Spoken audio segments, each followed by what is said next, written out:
Serafina stood in the crowded market square of Ashford, her worn basket pressed against her hip. The autumn sun felt warm on her face. Around her, vendors shouted about fresh bread and ripe apples. Children ran between carts, laughing.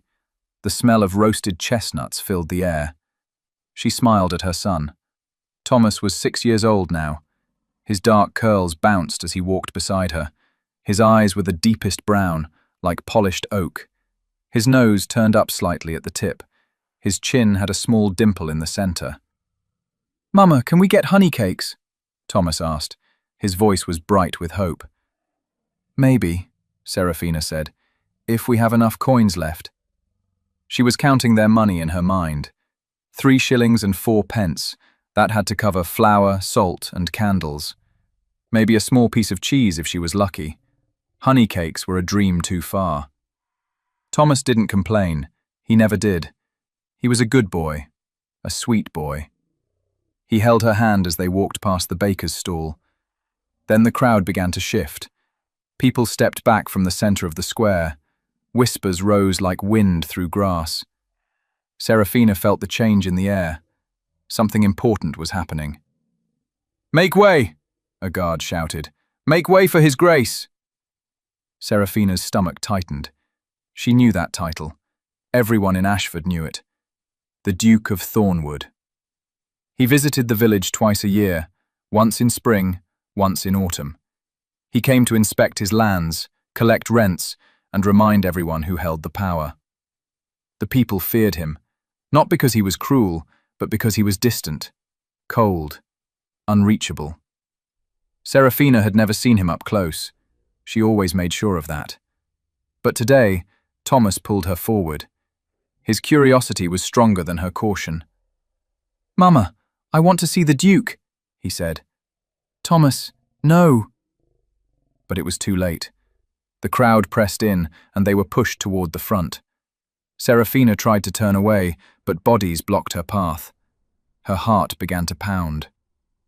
And then she saw him. The Duke of Thornwood rode through the square on a black horse. His shoulders were broad beneath a deep blue coat. His hair was dark, almost black, and it fell in waves to his collar. His jaw was strong and clean-shaven. His eyes were the deepest brown, like polished oak. His nose turned up slightly at the tip, and his chin had a small dimple in the center. Serafina's breath stopped. No. No, no, no. Thomas tugged on her skirt. "Mama, look! Look at the Duke!" She couldn't look away. Her hands began to shake. The basket slipped from her fingers and hit the ground. Apples rolled across the cobblestones. The Duke's gaze swept over the crowd. For a moment, just one terrible moment, his eyes met hers. His expression didn't change, but something flickered in his gaze. Recognition? Confusion? She couldn't tell. Then his horse moved on, and he was past them. Serafina exhaled. Her lungs burned. She hadn't realized she'd been holding her breath. "Mama?" Thomas's voice was small now, worried. She knelt down quickly and gathered the apples. Her hands were still shaking. She forced a smile onto her face. "It's all right," she said. "I just dropped the basket." But Thomas wasn't looking at her anymore. He was staring at the Duke's back as the man rode toward the manor house on the hill. Thomas's face was pale. His eyes were wide and strange.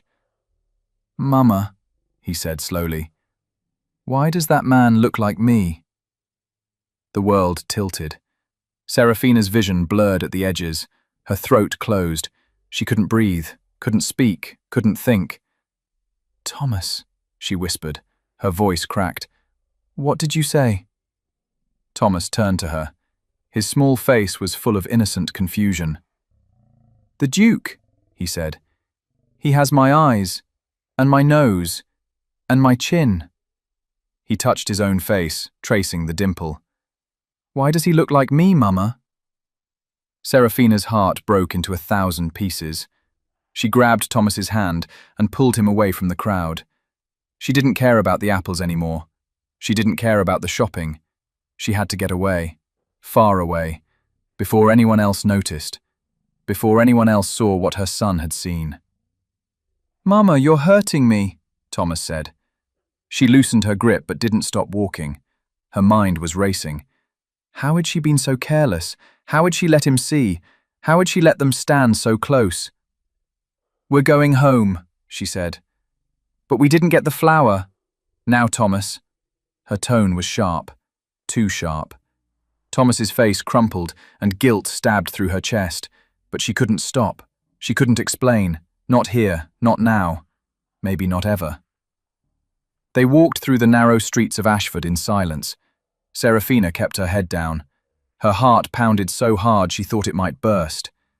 Behind her eyelids, she saw the Duke's face, and Thomas's face, and the terrible, undeniable truth. Someone was bound to notice eventually, but she didn't know it would be her own son. Serafina couldn't stop thinking about that day, the day everything changed.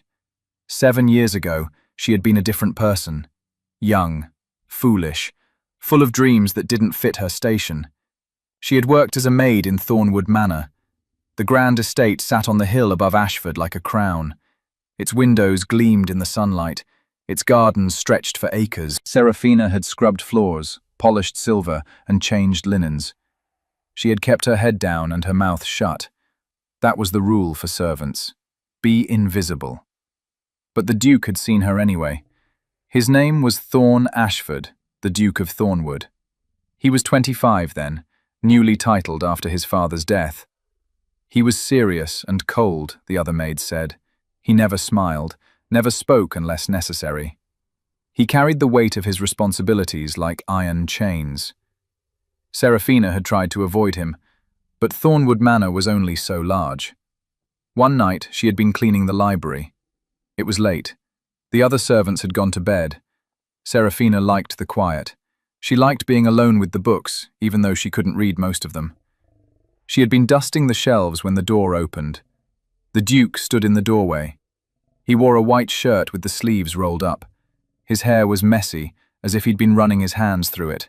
His eyes were tired. "I'm sorry, Your Grace," Serafina had said quickly. She curtsied. "I'll leave." "No," he said.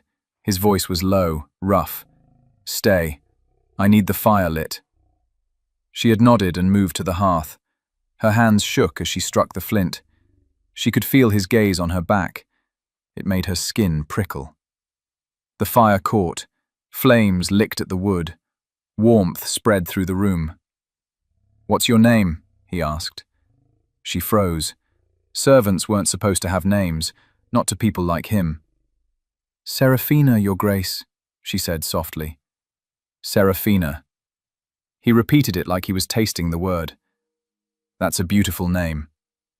Her cheeks burned. She kept her eyes on the floor. "Thank you, Your Grace." "Look at me." It wasn't a request, it was a command. Slowly she lifted her gaze. His eyes met hers, and the air between them changed. It became heavy, electric, dangerous. "You're afraid of me," he said. "No, Your Grace." "You're lying." She swallowed. "Yes, Your Grace." For the first time, his mouth curved, just slightly. It wasn't quite a smile, but it was close. "Good," he said. "You should be." But she didn't feel afraid, not really. She felt something else, something warm and reckless and utterly foolish. That was the first night. There were many more after that. He would call for her in the evenings, always when the house was quiet, always when no one would see. They would sit by the fire in the library and he would talk. About his father, about the pressure of the title, about the loneliness of being a duke. Serafina listened. She didn't offer advice. She didn't try to fix him. She just listened. And slowly, the Duke began to change. His smiles came easier. His voice grew softer. He looked at her like she was something precious. She fell in love with him, completely, hopelessly. And he fell in love with her too. She was sure of it. One night, he kissed her. His hands cupped her face like she was made of glass. His lips were soft and searching. The world disappeared. There was only him. Only the heat between them. Only the terrible, beautiful certainty that this was wrong and right at the same time. "I can't offer you anything," he whispered against her mouth. "You know that, don't you?" "I know," she said. "I'll ruin you." "I don't care." And she didn't. Not then. They were careful. They met in secret. They kept their love hidden like a stolen treasure. For 3 months, Serafina lived in a dream.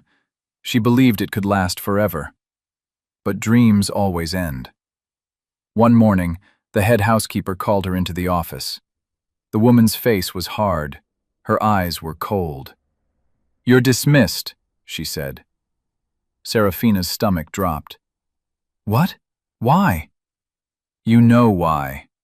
The housekeeper's voice was sharp as a blade. "Pack your things. Leave before sundown." "But I haven't done anything." "Don't lie to me, girl."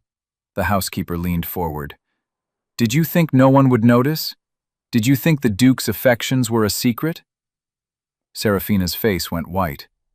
"Please, I need this position. I have nowhere else to go." "You should have thought of that before you spread your legs for a man above your station." The words hit like a slap. Serafina's eyes burned with tears, but she refused to let them fall. "Does he know?" she asked quietly. "Does the Duke know you're dismissing me?" The housekeeper's smile was cruel. "His Grace has more important concerns than a parlor maid. Now get out." Serafina packed her few belongings in a cloth sack. She waited by the servants' entrance for hours, hoping Thorn would come, hoping he would stop this, hoping he would fight for her. He never came. She left Thornwood Manor that evening with her heart in pieces. She walked to the village and found work at the tavern. It paid less, the hours were longer, but she survived. 2 months later, she realized she was pregnant. She had cried for 3 days straight. Then she dried her tears, straightened her spine, and made a choice. She would raise the child alone.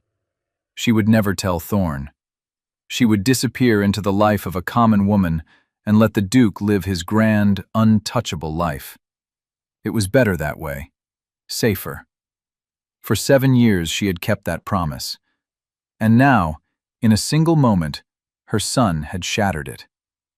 3 days after the market, a guard came to Serafina's door. She was hanging laundry in the small yard behind her cottage. Thomas was at school. The autumn wind tugged at the wet sheets, making them snap like sails. The knock was sharp and official. Serafina's hands froze on a pillowcase. Dread pooled in her stomach. She walked to the door and opened it slowly. A man in the Duke's livery stood on her step. His face was blank, professional. "Miss Serafina Collier?" he asked. Her throat was dry. "Yes?" "His Grace the Duke of Thornwood requests your presence at the manor this evening. You are to come alone. A carriage will collect you at 7. Her heart stopped. "Why?" "I was not given that information, miss." The guard's tone was flat. "Will you comply?" She wanted to say no. She wanted to slam the door and run. But you didn't refuse a duke. Not in Ashford. Not anywhere. "Yes," she whispered. The guard nodded and left. Serafina closed the door and leaned against it. Her legs were shaking. Her pulse roared in her ears. He knew. Somehow, Thorn knew. Maybe someone had told him. Maybe he had noticed Thomas himself. Maybe it didn't matter how. The only thing that mattered was what he would do now. Fear wrapped around her ribs like iron bands. She spent the rest of the day in a fog. She picked Thomas up from school and made him supper. She braided his hair and kissed his forehead and told him she had to go out for a few hours. "Where, Mama?" he asked. "Just to see someone," she said. "Mrs. Alcott will stay with you." Mrs. Alcott was their neighbour, a kind, round woman who loved Thomas like her own grandson. She arrived just before 7 and settled into the rocking chair with her knitting. "Don't you worry, dear," Mrs. Alcott said. "We'll be just fine." Serafina kissed Thomas one more time and stepped outside. The carriage was waiting, black and polished, with the thornwood crest on the door. A footman opened it for her. She climbed inside, and the door shut with a heavy thud. The ride to the manor felt like a journey to the gallows. Serafina watched the village disappear through the window. The houses grew smaller, the road grew steeper, and then the manor appeared. Thornwood Manor was just as grand as she remembered, maybe more so. The stone walls glowed gold in the evening light. The gardens were perfectly trimmed. Lanterns flickered along the path. The carriage stopped at the front entrance. The footman helped her down. A butler stood waiting. "This way, miss," he said. She followed him through the grand hall. Her footsteps echoed on the marble floor. Portraits of Thorne's ancestors stared down at her. Their painted eyes seemed to judge her. The butler led her to a study. He opened the door and stepped aside. "His Grace will join you shortly," he said. Then he left. Serafina stood in the center of the room. Her hands were clenched at her sides. The study was warm. A fire crackled in the hearth. Bookshelves lined the walls. A large desk sat by the window. And then the door opened. Thorne stepped inside. Serafina's breath caught. He looked the same, and yet completely different. His face was harder now, sharper. There were faint lines around his eyes. His mouth was a thin, serious line. He wore a black coat and a white cravat. His hair was neatly combed. He looked like a duke, cold, powerful, unreachable. But his eyes, those deep brown eyes, were exactly as she remembered. "Serafina," he said. His voice was low and controlled. "Your Grace," she whispered. She curtsied, though her legs felt weak. He closed the door behind him. The sound was final, absolute. "Sit," he said. "I'd rather stand." His jaw tightened. "Sit, please." The please was unexpected. It softened something in her. She sank into the chair by the fire, her hands twisted in her lap. Thorne didn't sit. He stood by the desk, his arms crossed. He stared at her for a long moment. His expression was unreadable. "You left," he said finally. "I was dismissed. I didn't know." "Didn't you?" The words came out sharper than she intended. His eyes flashed. "No, I didn't. I came to find you that night. You were already gone. No one would tell me where." Serafina's chest ached. "It wouldn't have mattered." "It would have." "No," she shook her head. "You're a duke, Thorne. I was a maid. There was never a future for us. Don't call me that." "What?" "Thorne." His voice was rough, strained. "You're the only person who ever called me that. And when you left, He stopped. His hands curled into fists. "Why didn't you come back? Why didn't you send word?" "Because I knew what would happen."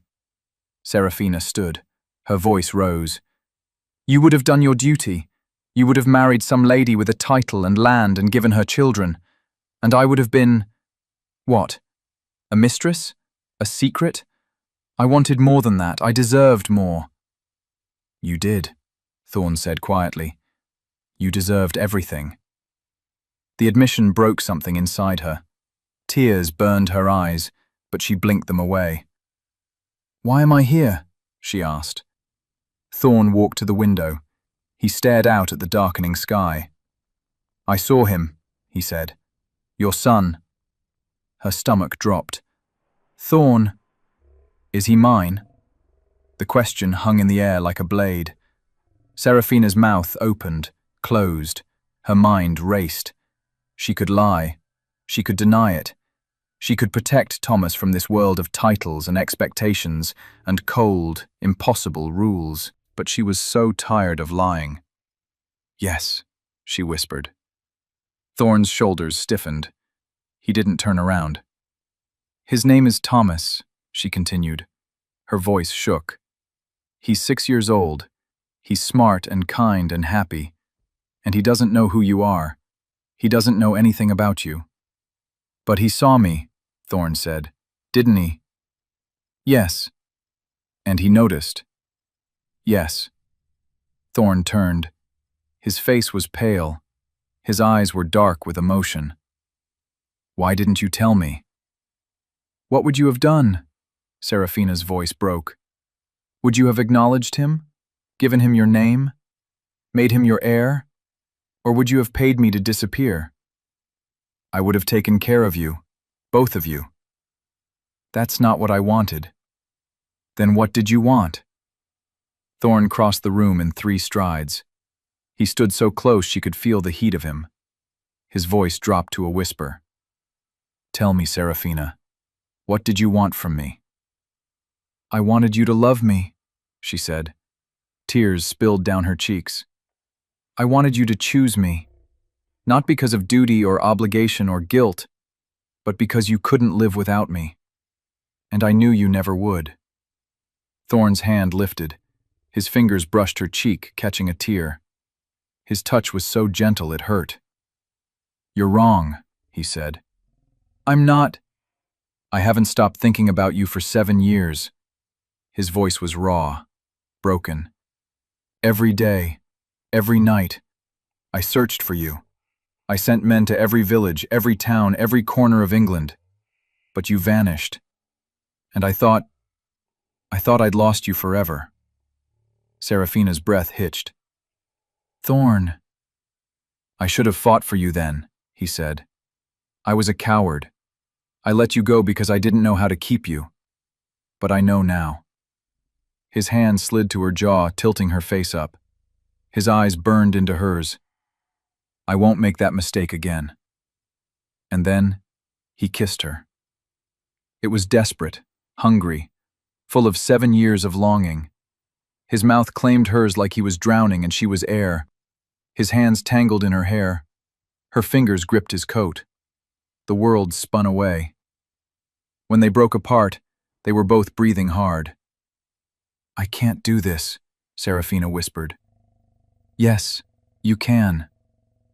Thomas is my son." Thorn's voice was firm, final. "And I will claim him, publicly. I will give him my name, my title, everything." Serafina's eyes widened. "You can't. The scandal." "I don't care. The society ladies will destroy you." "Let them try." "Thorn, be reasonable." "I've been reasonable for 7 years." His hands framed her face. His gaze was fierce. "I lost you once. I won't lose you again. Or him. I will fight the entire kingdom if I have to. But Thomas will be acknowledged. And you," he paused. His voice softened. "You will be my wife." Serafina's heart stopped. "What?" "Marry me," Thorn said. "That's insane." "It's the only thing that makes sense." "You don't understand." "I understand everything." His thumb brushed her lower lip. "I understand that I have wasted 7 years without you. I understand that I have a son I've never held. I understand that I love you, Serafina. I never stopped. And I will not lose you again." Tears streamed down her face. "You can't love me. I'm no one." "You're everything." "This will ruin you." "Then we'll be ruined together." She wanted to believe him. God, she wanted it so badly. But fear clawed at her chest. "What if you change your mind?" she whispered. "What if the pressure is too much? What if you wake up one day and regret this?" Thorn leaned his forehead against hers. His breath was warm on her skin. "I have regretted every day without you," he said. "That is the only regret I will ever carry." And in that moment, Serafina broke. She kissed him, hard and fierce and full of all the love she had tried to bury. He pulled her against him, and she melted into his arms. For the first time in 7 years, she felt whole. But she didn't know someone was watching. The next morning, Serafina woke in her own bed. For a moment, she thought the night before had been a dream, but her lips were still swollen from Thorn's kisses. Her heart was still racing. He wanted to marry her. He wanted to claim Thomas. It felt impossible, like a fairy tale. But fairy tales didn't prepare you for the real world. Serafina rose and dressed quickly. Thomas was already awake, playing with his wooden soldiers on the floor. He looked up when she entered. "Morning, Mama," he said. "Morning, love." She kissed his head. "Are you hungry?" "Always." She smiled and went to make porridge. As she stirred the pot, her mind raced. What would she tell Thomas? How would she explain?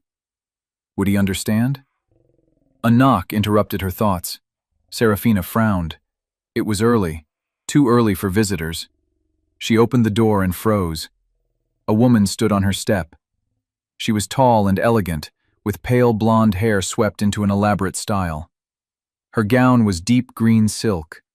Jewels glittered at her throat. Her eyes were ice blue and sharp as glass. Serafina recognized her immediately. Lady Isadora Pembroke, Thorn's intended bride. "Miss Collier," Lady Isadora said. Her voice was smooth and cold. "May I come in?" Serafina's throat went dry. Yes, of course." She stepped aside. Lady Isadora swept into the cottage like a queen entering a peasant's hovel. Her gaze traveled over the cracked walls, the simple furniture, the low ceiling. Her mouth curved in a faint, mocking smile. "Charming," she said. Serafina's hands clenched. "What do you want?" "To talk." Lady Isadora turned. Her eyes were calculating. "About the Duke." Serafina's heart pounded. "I don't know what you mean." "Don't play foolish with me." Lady Isadora's tone was sharp. "I know you were at Thornwood Manor last night. I know he summoned you, and I know why." "How?" "I have eyes everywhere, Miss Collier. Did you think the Duke's household is loyal only to him?" Lady Isadora stepped closer. Her perfume was heavy and cloying. "You have a son who looks remarkably like his grace, a son he has now decided to acknowledge." Serafina's stomach twisted. "That's not your concern." "Oh, but it is." Lady Isadora's smile was thin, dangerous. "You see, the Duke and I have an understanding. Our families have been planning our union for years. It is a matter of alliance, of land, of power. And I will not allow a common maid and her bastard to ruin it." The word bastard hit like a slap. Serafina's vision went red. "Get out," she said. "Not yet." Lady Isadora's voice dropped. "I came to offer you a bargain. I don't want anything from you." "Not even £50,000? Serafina's breath stopped. Lady Isadora opened her reticule and pulled out a folded paper. She held it up. "This is a banknote, £50,000. More money than you could ever dream of. Enough to leave Ashford, to start a new life, to give your son everything he could ever need." "In exchange for what?" Serafina's voice shook. "You disappear. You take the boy and go, far away. You never contact the Duke again. You never speak his name. You vanish, and you let him fulfill his duty." Serafina stared at the paper. £50,000. It was a fortune. It was freedom. It was a future for Thomas that didn't involve scandal and whispers and shame. But it also meant giving up Thorn. Forever. "He loves me," Serafina said quietly. Lady Isadora laughed. It was a cold, brittle sound. "Love? My dear girl, dukes don't marry for love. They marry for duty. And the Duke knows that. Whatever pretty words he whispered to you last night, he will come to his senses. Men always do." "You're wrong." "Am I?" Lady Isadora tilted her head. Tell me, Miss Collier, what will happen when the scandal breaks? When society learns the Duke has a base-born son? When the whispers start? When the other families withdraw their support? When his reputation is destroyed? She paused. And what will happen to your son? Do you think the world will be kind to him? Do you think he will be accepted? Or will he be mocked and shunned for the circumstances of his birth? Serafina's chest ached. She had thought about this every day, every night. She knew the risks. Thomas deserves to know his father, she said. And he will, in secret. The Duke can support him quietly, but if you force this into the open, you will destroy them both. Lady Isadora's voice softened, became almost kind. I know you love the boy. I can see it. So do what's best for him. Take the money. Give him a life free from scandal. Let him grow up happy and safe. Isn't that what a mother wants? Tears burned Serafina's eyes. Her hands shook. I need to think, she whispered. You have one day. Lady Isadora placed the banknote on the table. Tomorrow evening I will return. If you agree, the money is yours. If you refuse... Her smile turned sharp. Well, I will make sure the scandal is so great that even the Duke cannot protect you. She swept out of the cottage, leaving the door open behind her. Serafina sank into a chair. Her whole body trembled. She stared at the banknote. The numbers blurred through her tears. What should she do? Her heart said, stay, fight, claim the life Thorn was offering. But her mind said, go, protect Thomas, keep him safe from a world that would tear him apart. She didn't know which voice to listen to. But she didn't know the Duke was already making his own move. Thorn didn't sleep that night. He sat in his study, staring at the fire. His mind turned over plans, strategies. He would announce Thomas publicly. He would marry Serafina. He would weather the storm. But first, he needed to sever ties with Lady Isadora. At dawn, he summoned his steward. Send word to Lord Pembroke. I will be visiting this morning. It is urgent. The steward bowed and left. Thorn dressed in his finest coat. He looked every inch the Duke, cold, commanding, untouchable. But inside, his heart raced. He rode to the Pembroke estate. It was only 5 miles from Thornwood. The house was grand but gaudy. Too much gold, too many statues. It lacked elegance. Lord Pembroke met him in the drawing room. He was a stout man with a red face and calculating eyes. Your Grace, Lord Pembroke said. He bowed. This is an unexpected pleasure. I'll be brief, Thorn said. I am ending our arrangement. There will be no marriage between myself and Lady Isadora. Lord Pembroke's face went white, then red, then purple. What? You heard me. But our families, the contracts... I will compensate you for any losses, Thorn said coolly. But the engagement is over. You cannot do this, Lord Pembroke sputtered. We had an agreement. An agreement I no longer wish to honour. Thorn's voice was ice. I suggest you accept the terms, unless you wish me to make public the reasons for my withdrawal. Lord Pembroke's mouth snapped shut. His eyes narrowed.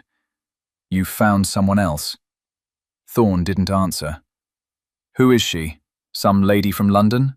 A widow? That is none of your concern. It is if you embarrass my daughter. Lord Pembroke's voice rose. Isadora has been patient. She has waited. She has prepared for this marriage. And now you cast her aside like she is nothing. Lady Isadora will recover, Thorn said. She is young, beautiful, wealthy. She will have no shortage of suitors. But she will not be a duchess. No, she will not. Lord Pembroke's face twisted with rage. You will regret this, Your Grace. Mark my words, you will regret this. Thorn turned and walked out. He felt lighter, freer, one obstacle removed. But he didn't know Lady Isadora had already made her move. Serafina spent the day in agony. She couldn't eat, couldn't think. She scrubbed floors and mended clothes and tried to distract herself, but the banknote sat on the table like a curse. £50,000. A new life. Or thorn. Thomas came home from school with mud on his knees and a big smile. "Mama, I learned a new song today. Want to hear?" "Of course," she said. She sat down and he sang for her. His voice was sweet and off-key. Her heart broke a little more. What kind of mother was she, if she put her own desires above her son's future? But what kind of mother was she, if she taught him that love wasn't worth fighting for? At 7 that evening, Lady Isadora returned. She didn't knock, she simply walked in. Her eyes went to the table. The banknote was still there. "Well?" Lady Isadora asked. "Have you decided?" Serafina stood. She had been crying all day. Her eyes were red and swollen, but her voice was steady. "Yes," she said. Lady Isadora smiled. "Good. Take the money and—" "No." The smile vanished. "No?" Lady Isadora repeated. "I won't take it." Serafina picked up the banknote and held it out. "I won't leave. I won't hide. And I won't let you bully me into giving up the man I love." Lady Isadora's face twisted. "You stupid girl. Do you have any idea what you're doing?" "Yes."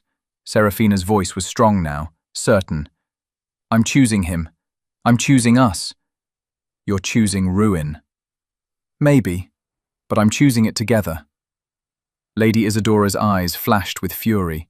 She snatched the banknote and stuffed it back into her reticule. "Fine, but don't say I didn't warn you. When this blows up in your face, when your son is mocked and shunned, when the Duke realizes his mistake, don't come crying to me." "I won't need to." Lady Isadora turned on her heel and stormed out. The door slammed behind her. Serafina exhaled. Her legs shook. She sank into a chair and buried her face in her hands. She had done it. She had chosen Thorn. Now she just had to hope he truly meant what he said. But she didn't know Lady Isadora had one final card to play. 2 days later, all of Ashford was talking. Serafina heard the whispers as she walked to the market. Women turned away when she passed. Men stared. Children pointed. Her stomach twisted. What had happened? She bought bread from the baker. The man wouldn't meet her eyes. He handed her the loaf in silence and took her coin without a word. "Please," Serafina said. "What's going on?" The baker hesitated. Then he leaned forward. "You haven't heard?" "Heard what?" "There's a pamphlet. Someone printed it and distributed it all over the village. It says—" He trailed off, his face flushed. "What does it say?"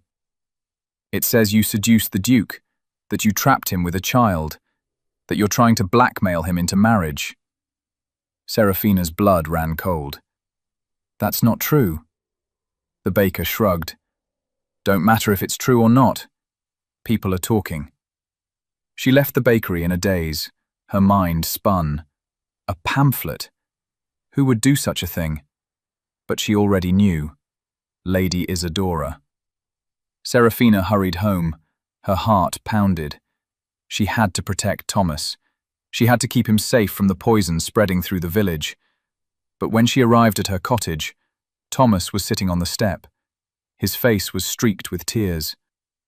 "Thomas!" She ran to him. "What happened?" "The boys at school," he said. His voice shook.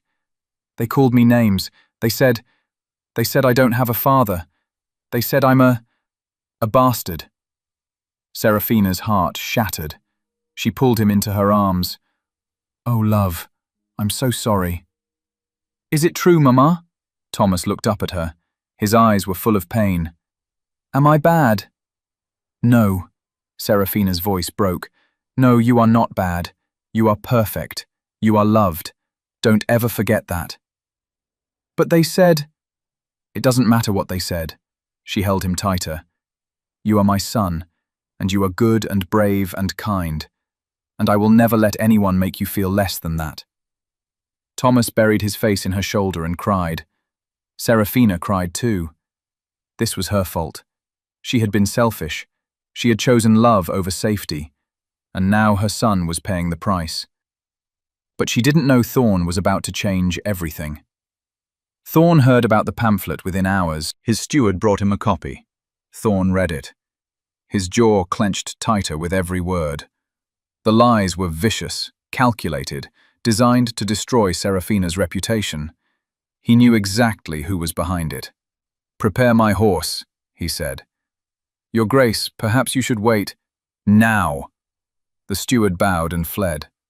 Thorn rode to Ashford at a gallop. People scattered when they saw him coming. He didn't care. He had only one destination: Serafina's cottage. He dismounted and pounded on the door. "Serafina, open the door!" It opened. Serafina stood there, her face pale and tear-streaked. Behind her, Thomas peeked out, his small face full of fear and curiosity. "Thorn," Serafina whispered. "You shouldn't be here. The scandal." "I don't give a damn about the scandal."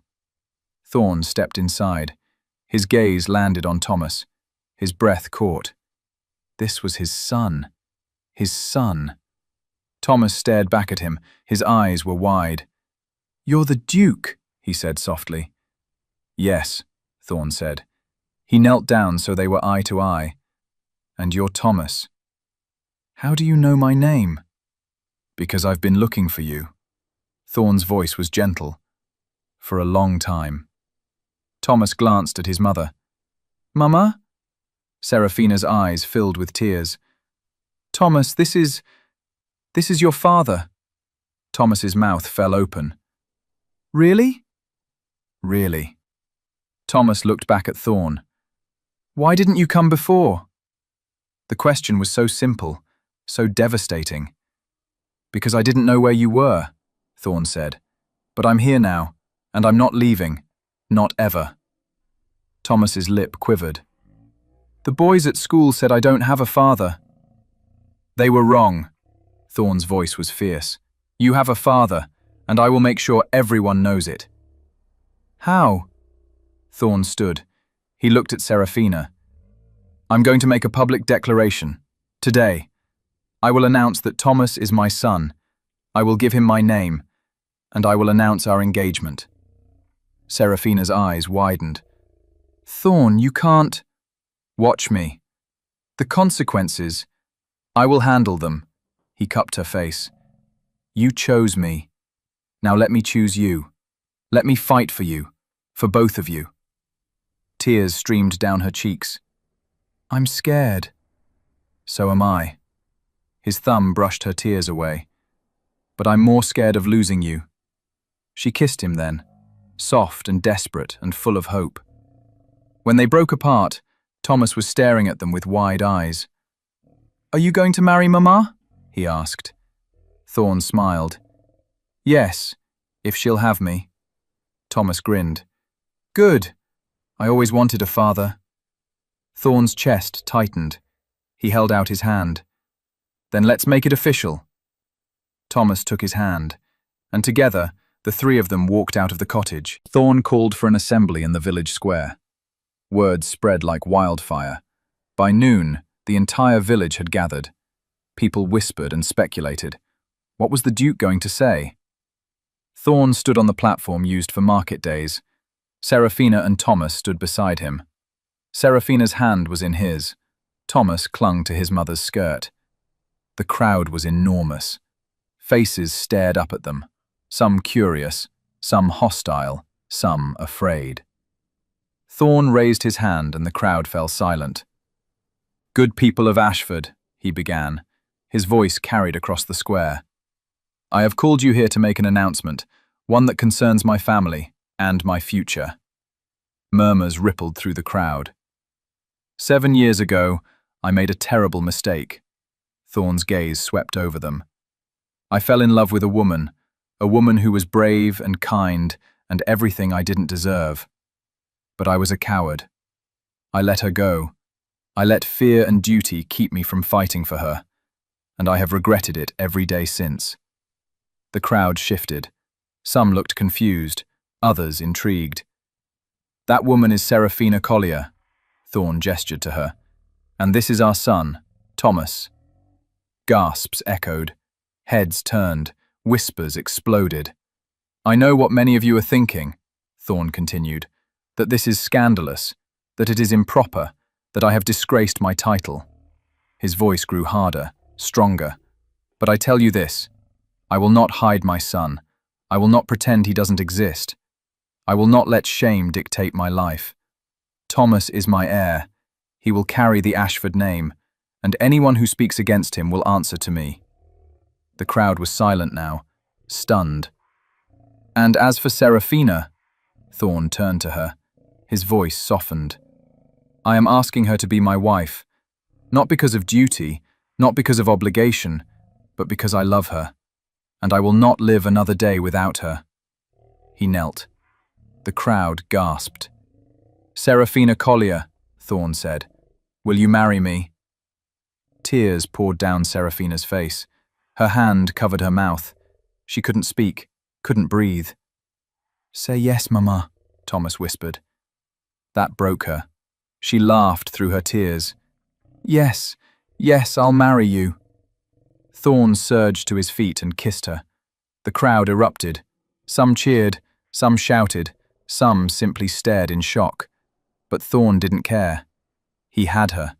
He had Thomas. He had everything that mattered. But he didn't know the fight was far from over.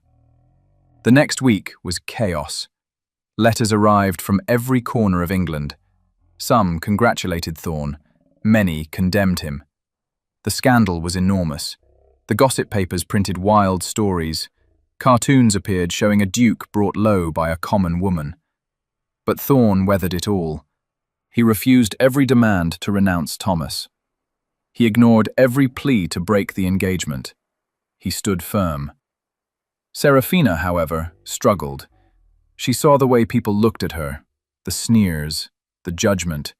She heard the whispers, the cruelty. Every day it chipped away at her. One evening, she sat in the library at Thornwood Manor. Thorne had insisted she and Thomas move in immediately. The manor was overwhelming, grand, cold. She felt like an imposter. Thorne found her there, staring into the fire. "What's wrong?" he asked. "Everything," she whispered. He sat beside her. "Talk to me." "I don't belong here, Thorne. I'm not a duchess. I don't know how to be one." "You'll learn." "What if I can't? What if I embarrass you?" "You could never embarrass me." "You don't know that." Her voice cracked. "What if Thomas grows up hated? What if he's never accepted? What if I've ruined his life?" Thorne took her hands. "Listen to me. Thomas will be loved, because he is ours, and we will teach him to be strong, to be kind, to fight for what matters. And as for you," he lifted her chin, "you are already everything a duchess should be. You are brave, compassionate, fierce. You fought for our son when I wasn't there. You survived when the world tried to break you. You are extraordinary, Serafina, and I am honored to be yours." Tears slipped down her cheeks. "I'm scared." "So am I, but we'll be scared together." She kissed him, slow and deep and full of love. "I love you," she whispered. "I love you too." But someone was watching. Lady Isadora had not given up. She sat in her drawing room, surrounded by crumpled papers and empty wine glasses. Her plans had failed. The Duke had chosen the maid. The engagement was public. The scandal was out of control. But she wasn't finished.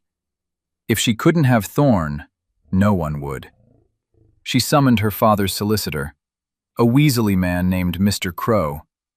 "I need you to file a petition with the House of Lords," she said. "On what grounds, my lady?" "That the Duke's son is illegitimate, that he cannot inherit the title, that the Duke is unfit to hold his position."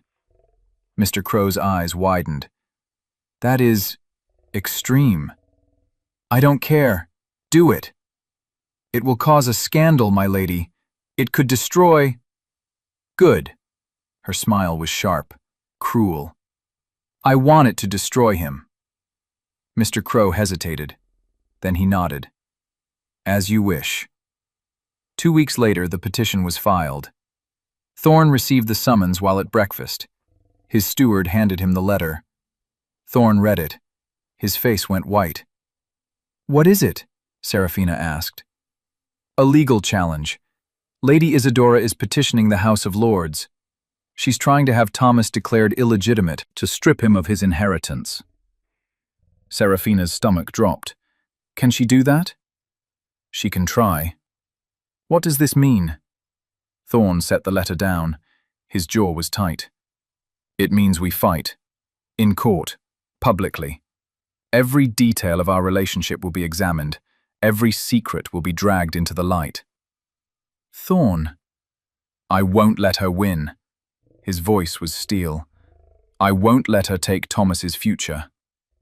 But Serafina saw the fear in his eyes, and she realized the battle was far from over. The hearing took place in London. The House of Lords was a grand, intimidating chamber. Lords in wigs and robes sat in rows, their faces stern and judgmental. Thorne stood at the defendant's bench. Serafina sat in the gallery, her hands clenched in her lap. Thomas was back at Thornwood with Mrs. Alcott. She had refused to let him see this. Lady Isadora sat across the room, her face serene, confident. The accusations were brutal. Mr. Crow stood and laid out the case. Serafina was a seductress. She had trapped the Duke. Thomas was proof of her scheme. The Duke had been bewitched, manipulated. He was unfit to lead. Serafina's face burned with shame. She wanted to stand, to scream, to defend herself. But Thorne's lawyer stood instead. My lords, he said, you have heard allegations, but where is the evidence? Where is the proof of manipulation? Miss Collier was dismissed from service 7 years ago. She did not seek out the Duke. She did not demand money or title. She raised her son alone, in poverty, asking for nothing. Does that sound like a schemer? Murmurs rippled through the chamber. And as for the Duke, the lawyer continued, he has acted with honor. He acknowledged his son. He claimed responsibility. He offered marriage. Are these the actions of a man bewitched, or of a man who knows his duty? The murmurs grew louder. Then Thorne stood. I wish to speak, he said. The Lord Chancellor nodded. Proceed, Your Grace. Thorne turned to face the chamber. His voice was clear and strong. I will not lie to you. Thomas was born out of wedlock. I do not deny that. But he is my son, my blood, and I will not let politics or pride erase him. He deserves his birthright. He deserves his name. And I will fight every one of you to ensure he gets it. Silence fell. As for Miss Collier, Thorne continued, she is the bravest woman I have ever known. She did not trap me. She loved me, and I was too blind and too cowardly to see it. But I see it now, and I will spend the rest of my life making it right. He paused. So cast your votes. Strip me of my title if you wish. But know this. I will not abandon my son. I will not abandon the woman I love. And if that makes me unfit to be a duke, then so be it. The chamber erupted. Lords shouted, some in support, some in outrage. The vote was called. Serafina held her breath. The results came back, in favor of the Duke, by a narrow margin. Serafina sobbed with relief. Thorne turned and found her in the crowd. His eyes were bright with tears. He mouthed the words, "We won." But Lady Isadora's face was twisted with rage, and Serafina knew this wasn't truly over. Lady Isadora confronted Serafina outside the chamber. "You think you've won," she hissed, "but this isn't over." "Yes, it is," Serafina said. She was exhausted, drained. "You lost. Accept it." "I will never accept it." Lady Isadora stepped closer. Her voice dropped to a venomous whisper. You stole my future. You humiliated me, and I will make you pay. I didn't steal anything. Thorn was never yours. He was promised to me. Promises mean nothing without love. Lady Isadora's hand shot out. She slapped Serafina across the face. The sound echoed. Serafina's cheek burned, but she didn't flinch. She met Lady Isadora's gaze, steady and calm. "Yes, that all you have?" Serafina asked softly. "Violence and threats. How sad." Lady Isadora's face twisted. "You—" "Enough." Thorn's voice cut through the air like a blade. He strode toward them, his expression thunderous. "You struck her," he said. His voice was low, dangerous. Lady Isadora's face went pale. "Your Grace, You will leave, now, and if you ever come near my family again, I will destroy you. Completely. Do you understand?" Lady Isadora's mouth opened, closed. She looked at Serafina, at Thorn, then she turned and fled. Thorn pulled Serafina into his arms. "Are you all right?" "I'm fine," she whispered. "It's over." "It's over," he agreed. And this time, it truly was. The wedding took place 3 months later. It was small, intimate. Only close friends and family attended. Thorn didn't care about grand spectacles. He only cared about Serafina. She wore a simple white gown. Her hair was loose and crowned with flowers. She looked like an angel. Thomas stood beside Thorn as his best man. He wore a tiny suit and a serious expression. He took his job very seriously. When Serafina walked down the aisle, Thorn's breath caught.